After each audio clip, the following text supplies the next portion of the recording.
Hey folks, welcome to the Coach Robb podcast. Today we've got an interesting episode, that's something that we all deal with, and that's stress. I'm David Pingree. I'm going to be bouncing some questions off the coach here. Thanks for having me on. Thanks, man. It's good to have you back. So, stress is something, I don't care who you are, you're dealing with this. It's just one of those things in life we have to learn to manage. Yep. But when we talk about specifically with health, wellness, and performance, whether you're an athlete or just trying to get through life without ending up on the top of a tall building with a high-powered rifle, we need to manage it. How do you explain, you like to use the analogy of a teeter-totter. Yeah. Explain the teeter-totter of stress to me. I want the listeners to grab a piece of paper and draw a teeter-totter. Just draw a straight line, put a little diamond in the middle of it, and that way you've got a little generic teeter-totter. On that left-hand side, draw a big square, and then break that square into 4 quadrants. I always like to have you break it down into personal, professional, financial, and athletic. Because no matter what we do, think about your day yesterday. Anything that you did per minute is going to be in one of those 4 quadrants. Mm-hmm. You're with your family, you're working, you're trying to pay bills, or you're trying to stay healthy. When we look at the idea of those 4 quadrants of life, the only way that you can offset that is through adequate amounts of food and sleep. So what I always want you to do is have the box of stress on the left, 4 quadrants. The box on the right only has 2, food and sleep. Once we get some level of homeostasis, now we can go ahead and move on with life. Think about it when you first were, with yourself being a professional athlete. If you look back at it now, how hard was your life compared to what you're dealing with now? I'd kill to go back to those days. Absolutely. It was the most simple time of my life. Well, except when I was a kid, maybe. What is it that Mitch Payton says? For those of you that don't follow motocross, David and I come from a motocross, motorcycle racing background. What's Mitch always say? Mitch is the owner of one of the teams. When you're getting paid to race, you'll never be wealthier in your life ever, because everybody works for you. Yeah. You have no costs. All you do is have an opportunity to make more and more money. Yeah, absolutely true. You get into life and I don't think you realize, at least I didn't, mm-hmm. how complex, how stressful it's going to be. That's right. So it's important. I think you can be an athlete or not at all. This is super important, learning how to manage that and balance it. Well, for our listeners that may not consider themselves a high-end athlete that makes a living at it, they still have the same amount of stress. Mm-hmm. You still have especially if you're trying to improve your health and now you add a dynamic of athletics. How long you're going to work out for, at what intensity, et cetera, et cetera. But when you look at those other 3, no matter how you partition them off, we never can take on more than 100% of stress. Mm-hmm. And what I want the listeners to think about is, if all of a sudden I get some bad information and my wife is sick, well, that quadrant of personal, that's going to grow a little bit. It might take a little bit of my attention from working out. I get hit with a big tax liability. That quadrant's going to take a little bit of my attention to how am I going to pay it. If all of a sudden I find out, you can go on and on and on. Mm-hmm. One of the things that we tend to lose sight of, and again, even if you don't consider yourself an elite athlete, if I took all of the facets of stress that our average listener listens to or has to endure, and you were to put that on your neighbor, could they handle what you're dealing with? You and I come from a motocross racing background. If you look at somebody who if you took all of the stress that you deal with on an athletic basis and you were to just have one person do nothing but the athletic, and then you look at somebody who by noon, I'll tell you what, let's go a different example. Let's take somebody that owns their own business. So by noontime on Monday, they've been in 3 meetings, they've looked at a couple P&L statements, they may have already gone to the gym and worked out for 30 minutes to an hour, and that becomes their new norm. And that's what I want the listeners to keep in mind. We might have a stay-at-home mom, mother of 3. Look at what she puts up with, what she handles and manages before noontime.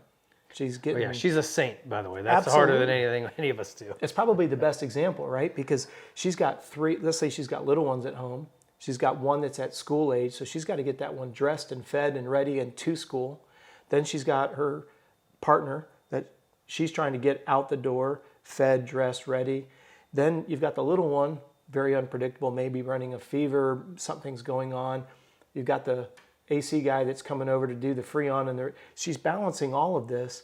If we take just the stress of raising a child, take the stress of just being in a relationship, take the stress of just exercising. My point is we become desensitized to stress. And what ends up happening is until our system starts to give us some feedback, like the stress has literally become too much, we just keep adding more and more to it. We're wide open. Best example I can give is any of our listeners, depending on your age, go back 5 years, go back 10 years, go back 25 years. It hasn't gotten any easier. And you would go, oh my gosh, I would give anything to go back to being in high school, go back to being in college, being newly married, being a professional athlete. When you thought your biggest issues were pretty monumental, and then you realize they're pretty inconsequential in the big scheme of things. And we just keep adding on. Yeah, I don't know if anybody else is like me, but I feel like I'm a broken record, and I just keep saying, if I can get to here, then things will kind of mellow out for me. Well, when we get to there, then the pace will balance out. That's right. It just keeps going faster. That's right. Well, and if anyone's listening to this show, then we know they have the same personalities that we have. And that is, we're never satisfied. If it's in the athletic realm, if 2 is good, 4's got to be twice as good for us. If we can achieve that financial milestone, we just want more. Yeah. And it's not that we're not satisfied, but we're hyper competitive. We're hyper competitive with ourselves, with our training buddies, our business partners. We always are like, what can we do? We want to offer the best amount of information. Well, information never ends. I want to offer more resources. Resources never end. And we get so passionate about, we talk about it off the air together. I love the fact that people, they send us nice messages. Hey, that changed my perspective. That was an epiphany. That's awesome. That's addicting. You want more of that because you want to give back more. You and I talked about it. When we were growing up, we didn't have as many resources about nutrition and physiology the way we do now. Obviously, we talk about it on the show often. I think we have to kind of break up some of the misinformation that's floating around, unfortunately. But of course, we're going to want to do more. If 2 shows are good, 4 would be better, wouldn't it? And I think all of our listeners fall into that same personality type.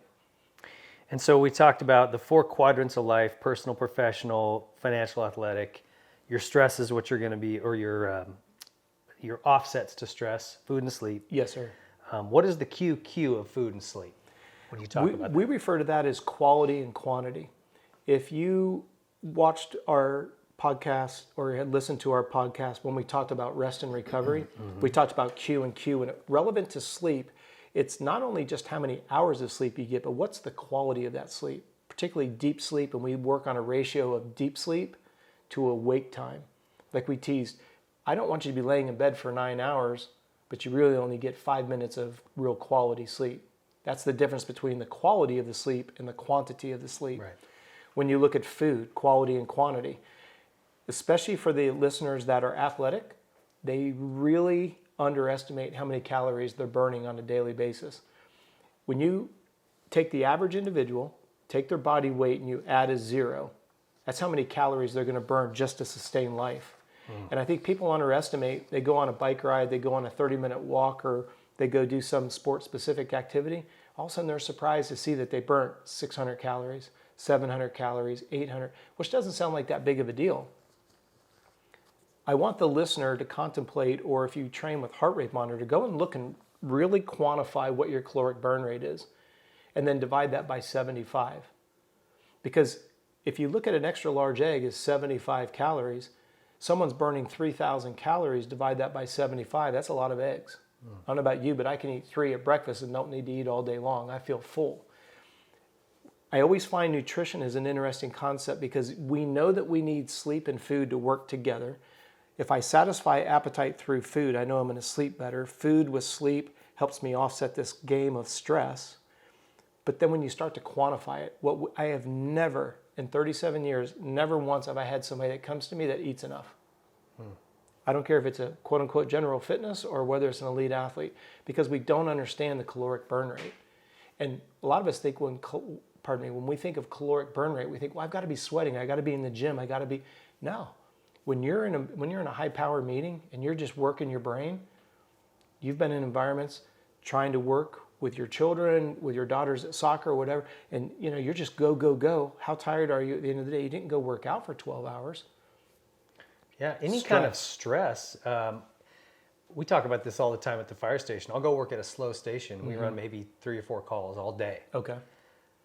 but and they're medical calls, nothing major, and I'll still get off duty and I'm tired. Absolutely. Because there's always that stress of, man, the alarm could go off at any second. Maybe it's a big fire, maybe it's a pediatric drowning. Like Sure that enough. stress is always there. Yep. And to your point, it's burning that fuel up there, even though you're not doing anything physically active. Right.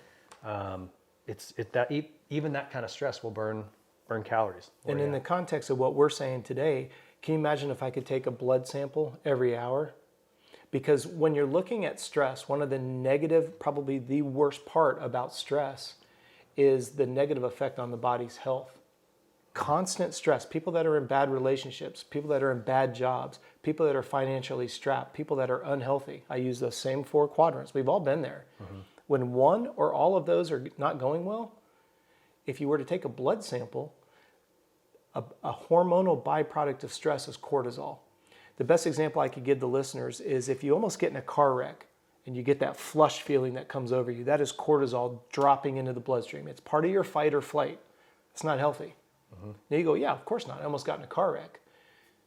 Financial situation, relationship issue, morbidly obese, bankrupt. You're going through a car wreck over and over and over again. You wake up in the morning, still in a bad relationship. Wake up in the morning, still in debt. Wake up in the morning, still obese. Cortisol. Yeah. And what ends up happening is the body, I want anybody that enjoys motors in any shape, form, or size, get in your vehicle, only put it to the floor. What's that going to do to your fuel economy? What's that going to do to the wear and tear of the motor? What's that going to do to your tires? What's that going to do to everything in that system? We would never drive our cars as fast as they would go everywhere and go, yeah, I don't know why it's wore out. Yeah. But we get up in the morning with the same stresses constantly. And this is where the body, and for the listeners, you may have heard fight or flight. It's part of your parasympathetic system. But when the body is in a mode of constant fighting, and this is why we start to see substance abuse. Because if I can't fight it, what do I want to do? Numb it. I want to numb it. I want to fly away from it. I'm not justifying it. We've all had our trials and tribulations. I'm just saying we have to work in the reality of the human body can only handle so much, and then it wants to get away from it. Mm-hmm. Good or bad, whether it's with good behavior or bad, we want away from it. Why is that? But we'll justify a bad relationship, a bad job, financial distress, obesity on something else. We'll justify it. At the end of the day, we pay the price as human beings. Mm-hmm. We've talked about this on almost every one of our shows. When you recognize that the cell is the foundation of health, and when that cell is healthy, you have healthy tissues, organs, and systems. Well, now you got a healthy system until that cell becomes tainted. It's deficient of a micronutrient. It's unhealthy. More than one, it's very unhealthy. Now you add stress. Now you have high levels of cortisol dropping into the blood, which is part of your fight or flight. Your rev limiter is just going up and up and up until it just can't rev anymore. And then what happens? You're diagnosed with Epstein-Barr, chronic fatigue, Addison's disease, all fatigue-related diseases associated with excessive stress. Now, some people go, no, it's not too much stress. He trained too much. Excessive working out is stress. Yeah. Oh, he worked himself to death. Still stress. Yeah. This is where I want to go back to the 4 quadrants, because if all I'm worried about is making money. Well, I probably don't have a good relationship with my family. I probably don't care about my health. Oh, the bank account, that quadrant's killing it. Maybe 2 of them. Business is killing it, cash is going well, but the other half of my life, a mess. We're a mess. The other thing about cortisol, which we were taught about in medic school early on, is it completely shuts down your brain's ability to function. That's right. If you've ever been in class and they get called on and you don't know the answer and you stand there and that flush feeling and you literally couldn't spell your name. That's right. That's cortisol. That's right. It comes in and just shuts your brain off. Yeah. It's an awful chemical. So why does it increase body fat? Let's talk a little bit about that. Or how. Yeah, this is something that I hope every listener will take notes on, because most people think, well, if I want to lose weight, I'm going to cut calories and I'm going to exercise like a madman or a mad woman. What's the worst thing you can do? Cut calories and add more stress. Those 2 things, yeah. If you understand the fight or flight and you understand the production of cortisol, and then you go out and you smash yourself in the gym and you starve yourself, all you did was just add more stress. And this is where the body, it can't keep up anymore. And let me just, sorry to interrupt you, but I want to just interject. The fight or flight response is your sympathetic and parasympathetic nervous systems designed if you are in danger, your life's in danger. This is like lizard brain stuff. Yep. Your body, it's dumping these hormones so that you can either run and get away and live, or you can fight it off and live, right? It's your body's... no pun intended, fight or flight. Fight or flight. No pun literally, intended. you're either going to fight this and live, or you're going to run away and live, Yep. but it's trying to keep you alive. That's exactly right. Okay. So I just wanted to kind of clarify that. Well, and then what ends up happening is we finally get and when I say we, as a human species, we go, okay, you know what? I'm going to dedicate myself to better relationships, better finances, better health. But then we go overboard with it. When we look at stress, think about a funnel. And we've used this illustration in other shows together. If you think about the funnel, what needs to come out of the bottom is two hormones. Human growth hormone, which is the only hormone that allows us to adapt. So if you work out in the gym, if HGH is plenty, you're going to get physically stronger. The other hormone that we're looking for is testosterone. That's where we increase the red blood cell count amongst with other benefits of testosterone.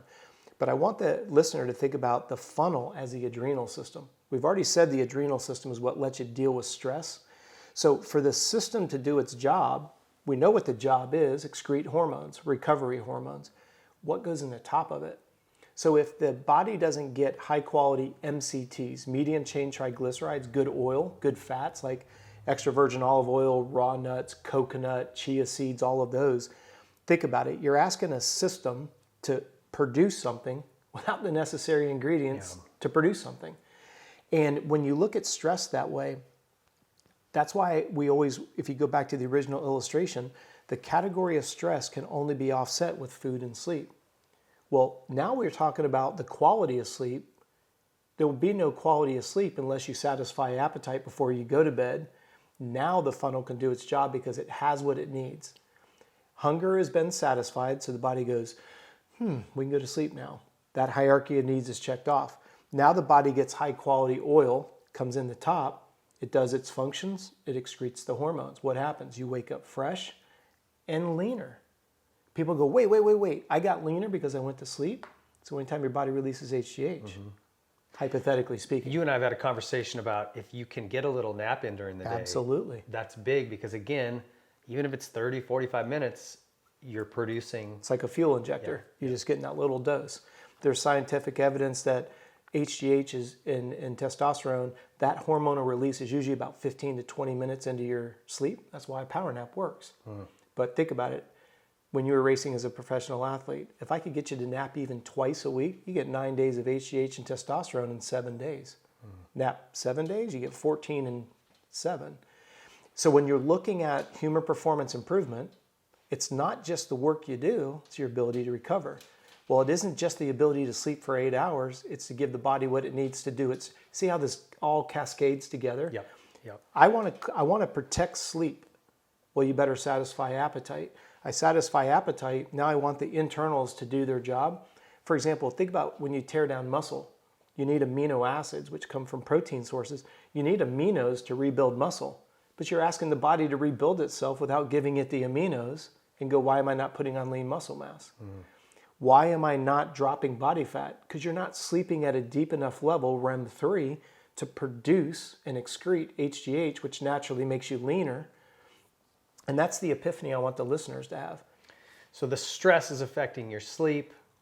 It's affecting diet. It's affecting all of those parts of your life that are leading to not enough of those things coming out the bottom of the funnel. But compound it. Everyone's fat phobic, so they don't eat the good fats because all fats are bad. And now the body doesn't get what it needs to excrete hormones.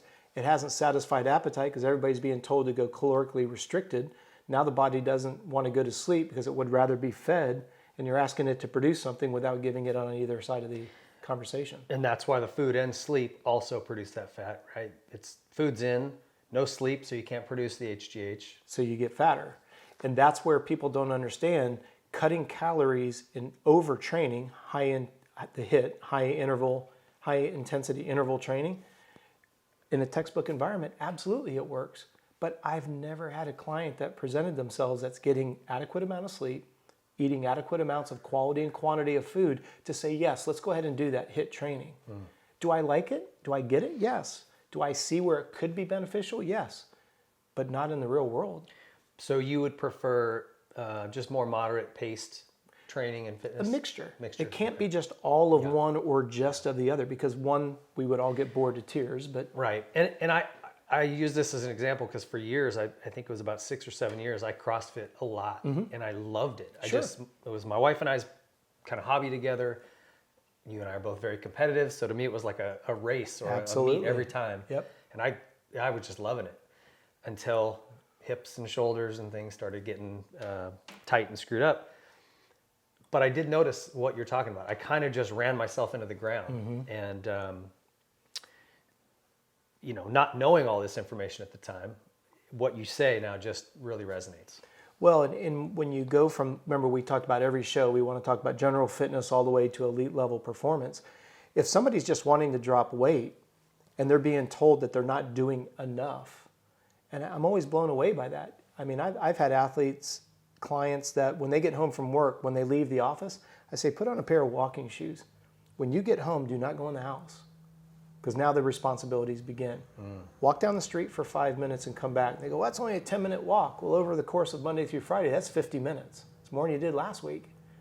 5 out, 5 back, do it 5 days in a week. Yeah. It's a little bit, because now you start to build muscle durability, because believe it or not, walking takes a lot of muscles. A lot of people don't realize that. Now you're building the strength in the muscles, the tendons and the ligaments, and guess what? The body's like, you didn't crucify me. That wasn't so bad. Yeah. How about we walk a little longer? Well, isn't that a novel idea when someone goes, I'm looking forward to exercise. See the paradigm shift? Right. Give it enough calories, satisfy appetite. Now I go to bed and I wake up tomorrow, I'm like, I feel really good. I feel like I did something. I can feel a little tenderness. I slept really well. Now I've got that mental resiliency. I'm excited because now I've got some success. Now we start turning that domino the other direction. Now people are excited. Sure. That's what we want to do. All right, let me throw a scenario at you. Okay. We good? Oh, sorry, I thought you nodded at me. Okay, let me throw a scenario at you. Let's say we're on The Biggest Loser, and you're coach. What would you have your clients doing? Well, what I find so interesting about The Biggest Loser, and you guys can research this, I don't think there's one person in history that's won that show that kept the weight off. And I find that sad. Is that right? Yeah. And to me, it just shows you how wrong the show really is.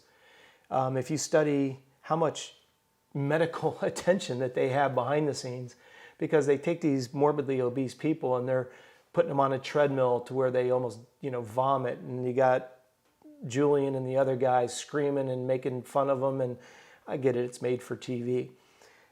What I'm going to explain is not made for TV, so that's why I'm not on it. And that is, I would literally, first of all, let somebody sleep in without an alarm. We do not realize when we wake up to an alarm, and bless your heart, thank you for being a public servant, that you know how it is when that alarm goes off. Even if you're just sitting there relaxing, reading a book, and the alarm goes off, it's a startle. Oh, yeah. And if you took somebody's blood serum level, I guarantee you the cortisol level just went up. Oh, yeah. First thing I would do is have them sleep 8 hours uninterrupted and wake up without an alarm. So now if you look at circadian rhythms and the production of cortisol, cortisol naturally wakes you up. So now we're golden. We've got that circadian rhythm. We're waking up when your body's ready, and at the end of the day when it's tired, we'll let it go to sleep. First thing I would do is get up, and I would have them eat a little bit of protein. I would not do a fasted diet, walk. And I want people to think about that, because right now intermittent fasting is a big conversation. Intermittent fasting is, again, great in a textbook setting, but if we're trying to reduce stress, and now I just let the body go 8-9 hours, now I'm going to go exercise it for another 3 or 4, I just added more stress. Oh yeah, I can get the body to start cannibalizing other things for fuel, but it doesn't take away from stress. First thing I would do is feed them a little bit of protein, get some water in them because they're a little bit dehydrated from sleeping, and we'd start walking. Depending on each person and their background, they may be only able to walk 10 minutes. That's fine. You're walking 10 minutes. You might be able to walk 30, 40. Because I want the listeners to think about your joints may not be ready for an hour walk. Yeah. So don't just say, oh, I'm going to go walk an hour because I'm dedicated. Let your body tell you what it'll let it do. You go for that walk. As soon as you come back, sit them down to a meal. Because when you exercise, you get this enzyme floating around in the bloodstream called a glycogen synthase enzyme. Big fancy way of saying your body's ready to replenish what you just depleted, so you'll absorb it more efficiently. Then what do? Go get them a massage. Get the stress out of their system. Now again, this is Biggest Loser. They don't have to do anything except eat, sleep, train, and repeat, right? So you go and you get them a massage, you reduce the stress. So far, you're creating the most boring television show I've ever heard. Amen. Exactly. Sleep in a bunch, we're going to walk. That's we're it. going to eat, then I'm going to get you a massage. That's right. We'll sit and watch you get a massage while I dream about it. Then, once they wake up, let's say they get up from the massage, you have them eat a little bit, because our goal is to have them just graze a little bit throughout the day, nothing big. Midday, we get in the pool. We start walking in the water. Because what that's going to do is the hydrostatic pressure of the water reduces the heart rate. So anytime I submit the body to a human body to the density of water, the blood leaves the heart through the arteries. But if you turn your arm over and you look at the blue veins, unoxygenated blood comes back to the heart through the veins. Well, if I have hydrostatic pressure, my heart doesn't have to beat as fast to bring unoxygenated blood back from my feet. Plus, I'm moving the density of water, I'm getting stronger. Core temperature is going to be lower because of the water. If they're competent, we'll swim. So we'll spend an hour in the water. You might walk for 20 minutes, swim for 20 minutes, aqua jog for 20 minutes, but you're going to be in the water for an hour. I don't care if you're walking in the deep end in circles. Put on some old sneakers so your bottom of your feet don't get tore up because your feet are going to get soggy. Just be in the water for an hour. Come out, sit down to another snack. After that snack, lay down for 2 hours. Wake up, eat a little bit, either hit the water or go for another walk. Have a nice dinner, go to bed. When your body's tired, simply fall asleep. Now you have an interrupted circadian rhythm. I want the listeners to think about, no disrespect to you as a firefighter, but look at most first responders, look at physicians, look at ER doctors and nurses. Look at the obesity level. Yeah, it's high. What is that from? Because when that door opens up, you have no idea what's walking in it. That's just one cortisol shot after another, after another. They're awake when they should be asleep. They're asleep when they should be awake. They might go 20, 22 hours, no sleep. Cortisol's going all over the place. Circadian rhythm's going on. Stress, stress, stress, stress, stress, stress. Next thing you know, we're huge. And that's how we would win the Biggest Loser, because as a percentage of loss, the lower the heart rate is, the more body fat you use. The higher the heart rate, the more stored sugar you use. So this nonsense of having these people go to they about puke on a rower, treadmill, and all this, doing the ropes and all. I thought you came here to lose body fat. No, I can put you in a parking lot and dehydrate you, say that you lost weight. There's a difference between losing body fat and dehydrating somebody. Right. There's also a difference between doing something that's sustainable, my way, or doing it the non-sustainable way, which is the high-intensity interval training, starvation, calorie deprivation, screaming, hollering, calling you names, so that I could get to the core of your problem. Yeah, that's super interesting. And I think something that when folks are looking at a diet plan or an exercise plan, what they want to do, and I'm guilty of this, Sure. have been multiple times, but you need to find something that is long-term sustainable. Yeah. Because if you're on, and I don't mean to offend anybody that's on keto, that doesn't seem like something you're going to keep up for the rest of your life. Right. Right. And the results are there. I've got friends who are on it, off it, on it, and you see their weight just wildly fluctuate. And Yeah. it works. They lose weight when they're on it. But boy, the minute they fall off the wagon, they don't just fall off it. I mean, they light it on fire and, Yeah. But let's explain why that happens. If somebody goes from eating, let's just start with 2,000 calories. If somebody's eating 2,000 calories and they lower that to 1,500, this is where you can't outfox physiology. Your metabolism will slow down to 1,500 calories. It's a self-protecting mechanism. So the body's like, okay, we're hungry, you're not going to feed us, and it's clear 2 days, 3 days, 3 weeks. The metabolism slows down. Now, we all know if you put your body into the state of ketosis, the body will start to leverage stored body fat for fuel. I get it. It's textbook. Yes, it works.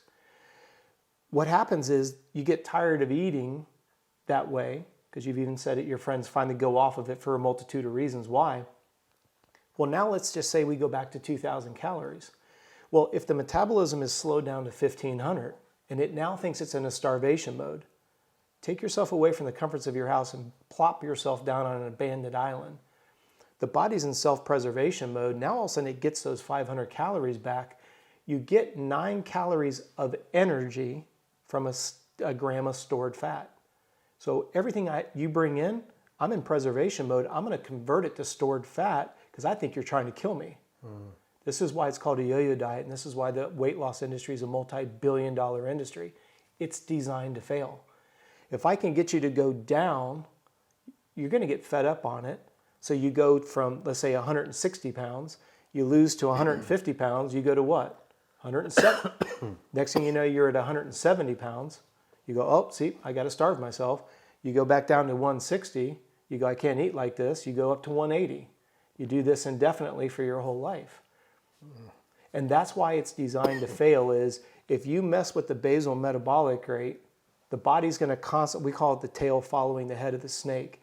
And if I can get you to not go after calorie by cutting calories, because I get into some online debates that are pretty nasty sometimes.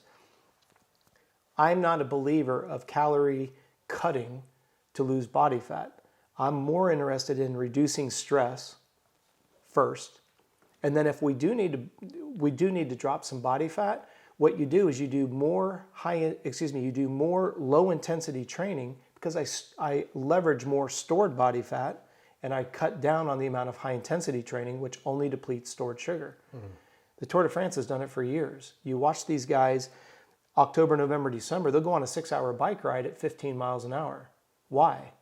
To leverage stored body fat for fuel. These are the same guys that in the Tour 7 months later are going 35 miles an hour. You're going to build your power and your anaerobic threshold and lactate tolerance. All those energy systems will be built. What's the first thing they focus on? Dropping weight. Do they drop weight by just starving themselves? No. They go out and they do low intensity exercise to leverage stored body fat. Last thing you want to do is add more stress to the system. That's why the majority of our listeners, we rush into getting married, we get rushed into having children, and as soon as those two things happen, food and sleep gets beat up. And then the stress just starts piling on, and we just get progressively heavier every year. And we try everything under the sun, cut calories, Weight Watchers Zone, Atkins, and all this other stuff. You mentioned it earlier. In our offices, we refer to it as the KISS model. Keep it simple and sustainable. You mentioned keto, and I'll bring it up in the context of this. If I told you some of the horror stories of people that have come in that were on keto, clumps of hair falling out, 20-year-old guys that can't get an erection, not being able to sleep. I mean, it's not that I'm anti-keto. I just have to look at somebody presents themselves to us saying that this is what they did, and I'm looking at the health fallout. It's pretty hard for me to say, yeah, I advocate that. That makes a lot of sense. Right. And it's not that I'm anti-anything. I'm just more about when you think that you can kind of dupe the principles of physiology and nutrition. If you look at history, I've been doing this since '87. Let's just take exercise for a second. If I look at exercise, I go from right now, let's call it CrossFit. It'd be CrossFit. Before CrossFit was P90X and Insanity. Before that was Superset. Before that was Super Slow. Go all the way back to '87. And then if you look at nutrition, right now everything's keto. And then before that it was Zone. And before that it was Atkins. And before that it was South Beach. And we're all back to the principles of nutrition. I get it. People are trying to find ways to dupe people into buying a box, a bag, some system. Magic bullet. Magic bullet. So a quick follow-up question on the cardio that you talking about, low intensity cardio. Yeah. Does it necessarily have to be longer?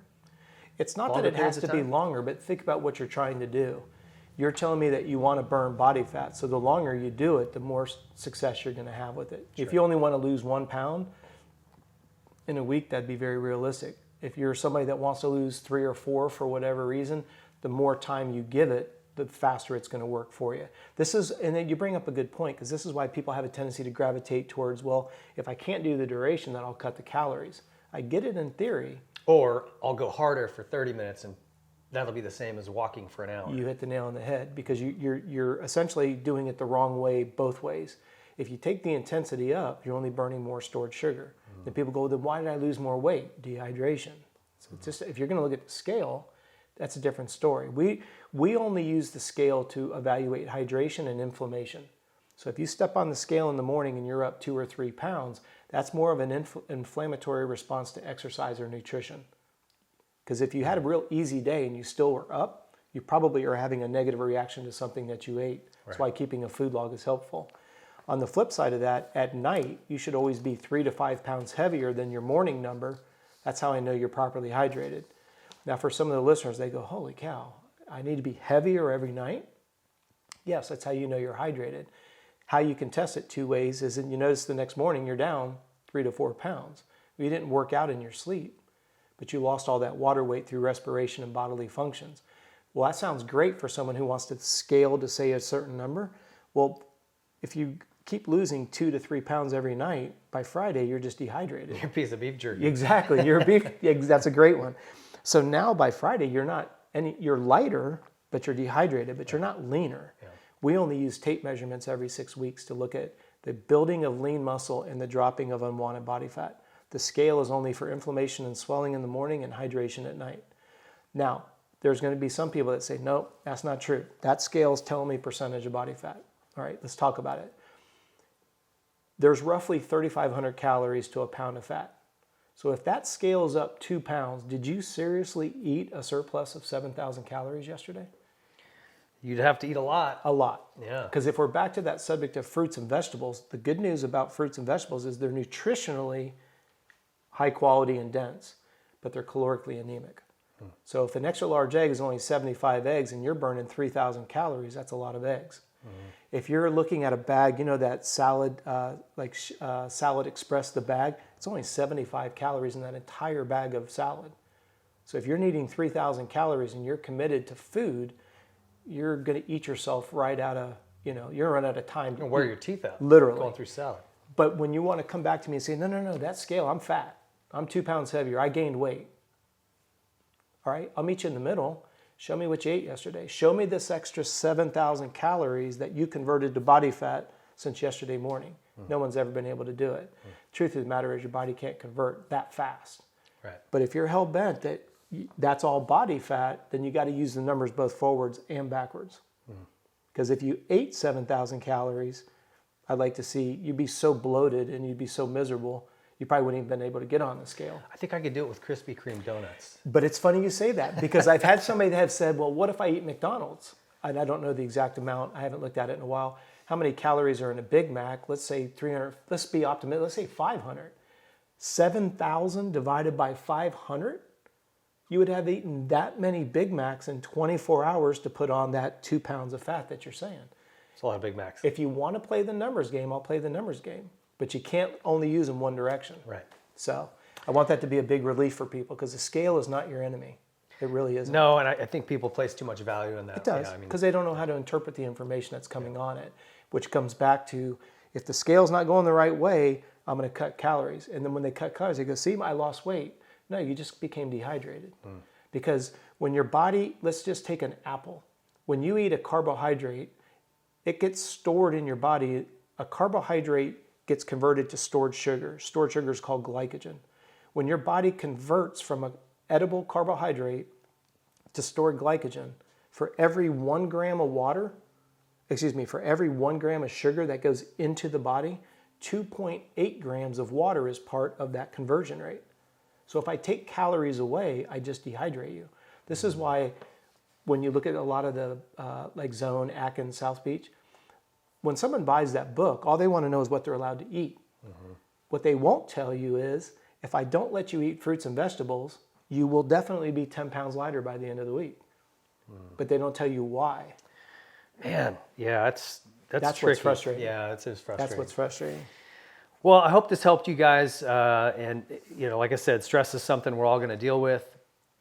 We need to just figure out effective ways to deal with it, and particularly when it comes to health, wellness, fitness.